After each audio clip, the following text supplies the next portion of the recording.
Well, ISIS is now claiming responsibility for that attack that left 4 people dead in London yesterday. Comes as British police make several arrests in connection to the violence. Prime Minister Theresa May speaking on behalf of all Britons today, saying, quote, "We are not afraid."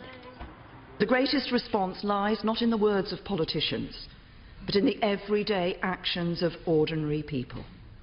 For beyond these walls today, in scenes repeated in towns and cities across the country, millions of people are going about their days and getting on with their lives.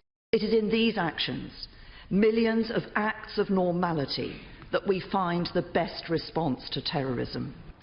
Chief Intelligence Correspondent Catherine Herridge live in Washington with the latest. Hi, Catherine. Well, thank you, Shannon. This claim of responsibility was posted to Twitter just about an hour ago, and it comes from the Amaq news agency. That is the terror group's designated propaganda outlet on social media. The tweet calls the terrorist a soldier of the Islamic State, claiming the attack using an SUV to mow down victims and a knife was a direct response to the military campaigns in Iraq and Syria against ISIS. But what has the attention of analysts this morning is that the tweet does not offer direct evidence of the ISIS link. The terror group does not name the suspect, and there is no pre-recorded martyrdom video. As we learn more, there may be evidence that the suspect was trained and directed by ISIS, but at these very early stages, the evidence suggests that the terror group is just simply trying to hijack what happened, Shannon. Okay. Well, Catherine, what do we know about the suspect so far? Well, the British Prime Minister said the suspect is British-born and the target was chosen to amplify the terror group's message. A former intelligence officer telling Fox this morning that withholding the name is an investigative strategy because when a suspect is taken down and publicly identified, their support network quickly goes to ground.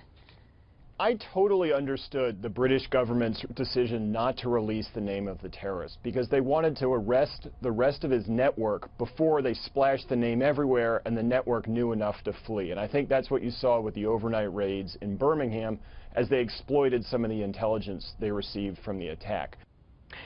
The British counterterrorism community says the assault bears the hallmarks of what they call a marauding attack. That's when an individual who is self-radicalized acts alone or with a small cell and turns everyday items into weapons.